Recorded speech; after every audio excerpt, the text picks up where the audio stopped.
आपको तस्वीरें दिखाना चाहूंगा।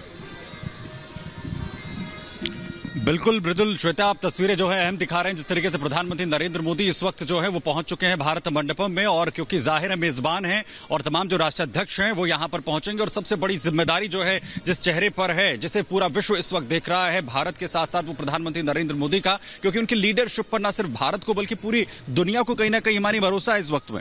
बिल्कुल, आपने ठीक कहा सुमित, और जिस तरह से तस्वीरें भी लगातार हम यहाँ पर दिखा रहे हैं, तय समय से थोड़ा पहले ही प्रधानमंत्री पहुंच गए हैं, भारत मंडपम का इस वक्त जायजा ले रहे हैं कि वो जो तैयारियां हैं उनका जायजा लिया जा रहा है। लेकिन फिर वही बात, थोड़ी देर बाद अब जब फोटो ऑप से 9:30 बजे का दरअसल वो वक्त है, फोटो ऑप से शुरू होगा और फिर जो आगे की कार्रवाई है वो दरअसल शुरू होगी। लेकिन कई अहम मुद्दे रहने वाले हैं। देखिए, प्रेसिडेंसी भारत को मिली है, और उसके बाद वो जो भव्य तैयारियां हैं वो भी हम लगातार कल से दिखा रहे हैं। ये गौरव तो है ही, लेकिन गौरव के पल के साथ साथ चुनौतियां भी है, क्योंकि कई ऐसे अहम मुद्दे हैं सुमित जिन पर दरअसल चर्चा होगी। दरअसल चाहे जलवायु परिवर्तन की बात हो, चाहे करप्शन की बात हो, या फिर आतंकवाद की बात हो, ये वो तमाम मसले हैं जिन्हें भारत मेजबानी करते हुए G20 में एक तमाम देशों के बीच में समन्वय बनाने की कोशिश करेगा। क्योंकि G20 देशों के बीच में जो मेजबान देश है उस पर उसी पर यह जिम्मेदारी होती है कि वो उन तमाम मुद्दों को लेकर समन्वय बनाए। और अगर वर्तमान परिप्रेक्ष्य में हम देखें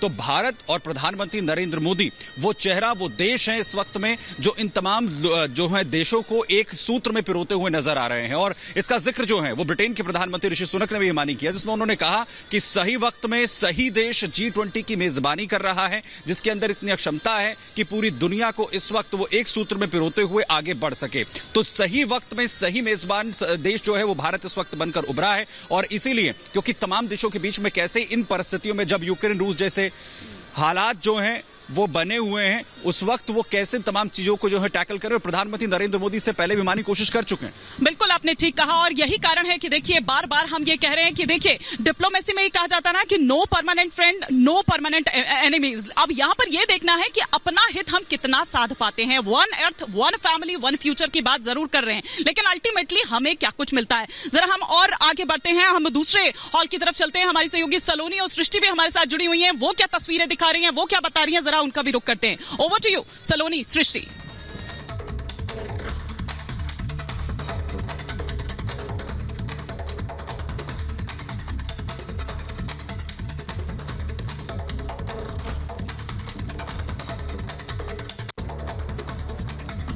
और मेरे पीछे आप तस्वीर देख रहे हैं, इस वक्त इसी तरह के से पूरे भारत मंडपम को तैयार किया गया है, सजाया गया है। प्रधानमंत्री नरेंद्र मोदी कुछ देर पहले यहीं पर पहुंचे हुए हैं, और यहां पर भी तमाम राष्ट्रों के फ्लैग्स यहां पर लगाए गए हैं। और नटराज की मूर्ति, जिसका जिक्र लगातार बार बार किया जा रहा है, वो अलग से ही दिखती है। ये भारत की कला और संस्कृति को दिखा रही है। आखिर इसके मुद्दे क्या हैं, किस तरीके से G20 वार्ता में अहम मुद्दों पर बातचीत की जाएगी, जल्दी से आपको ये बता देते हैं। आर्थिक मोर्चे पर तो बातचीत होगी कि कैसे आर्थिक तौर पर और ज्यादा G20 के देशों को मजबूत किया जाए, साथ ही साथ G20 को और कैसे बड़ा किया जाए, यानी और देशों को जोड़कर G20 से G22, G25 जैसे ग्रुप, और इस ग्रुप को और बढ़ाया जाए। इससे बातचीत जो होनी है वैश्विक चुनौतियों में पर्यावरण सबसे ऊपर आता है, आतंकवाद सबसे ऊपर आता है, इस पर तो बातचीत होगी। साथ ही विश्व भर में शांति कैसे कायम की जाए, यानी आतंकवाद से छुटकारा दिलाकर कैसे विश्व भर में शांति कायम की जाए, इस पर चर्चा होने वाली है। ये 3 सेशंस में अलग अलग तरीके से, और वसुधैव कुटुंबकम को और किस तरह से मजबूत किया जाए,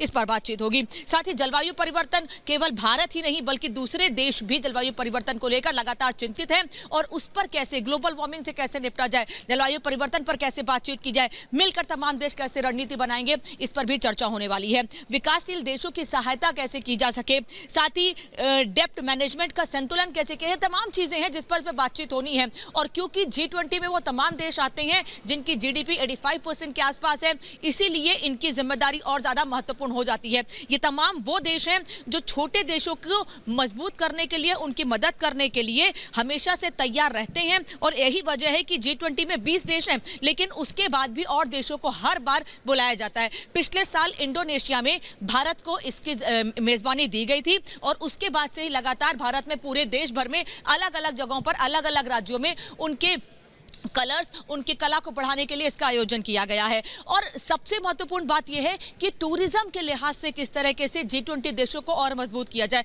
क्योंकि सभी देशों की अपने कलर्स है, सभी देशों की अपनी परंपरा है। तो टूरिज्म के लिहाज से किस तरीके से उसे महत्वपूर्ण किया जाए, कैसे मजबूत किया जाए, इस पर भी इसमें बातचीत होनी है। तो लगातार G20 बैठक में हर साल इसी तरीके से बातचीत होती है और अब इसके बाद भारत जिम्मेदारी दूसरे देश को देगा। अब उस देश की जिम्मेदारी होगी, उसके सामने चुनौतियां होंगी कि जितनी बड़े तरीके से, बड़े पैमाने पर भारत ने तमाम राष्ट्राध्यक्षों का स्वागत किया है और जिस तरीके से इस बड़ी आयोजन की मेजबानी की है, उसको और कैसे आगे बढ़ाया जाए, वो आगे आने वाले देशों पर जिम्मेदारी होने वाली है। सृष्टि सलोनी का रुख कर लेते हैं, जो इस वक्त हमारे साथ लगातार दूसरे हॉल से मौजूद हैं। सृष्टि सलोनी, प्रधानमंत्री पहुंच चुके हैं, ये देखने के लिए तैयारियां कितनी हैं और हम कितना तैयार हैं अपने मेहमानों के स्वागत के लिए, कैसे बातचीत होगी बैठक में?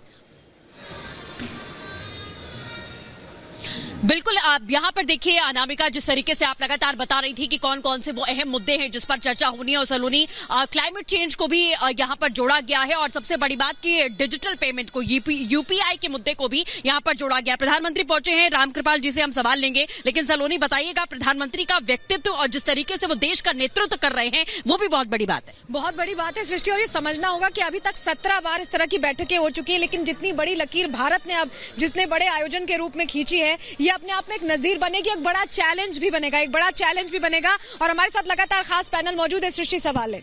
बिल्कुल, और तमाम हमारे जो खास मेहमान हैं वो स्टूडियो में मौजूद हैं। हम रुख करते हैं रामकृपाल जी का। रामकृपाल जी, देखिए, हम जिस तरीके से बात कर रहे हैं कि भारत अखंड भारत के रूप में किस तरीके से वो आगे बढ़ रहा है और अब एक लीडर बनता हुआ यहाँ पर दिखाई दे रहा है। विश्व गुरु का जो सपना हमने देखा है उसकी ओर हम आगे बढ़ रहे हैं, लेकिन सबसे बड़ी बात यह है कि जब भी कोई देश आगे बढ़ता है तो उसका जो श्रेय है वो एक मजबूत नेतृत्व को जरूर जाता है, जो कि प्रधानमंत्री के नरेंद्र मोदी के रूप में हम देख रहे हैं। निश्चित रूप से, और जैसा कि अभी आपकी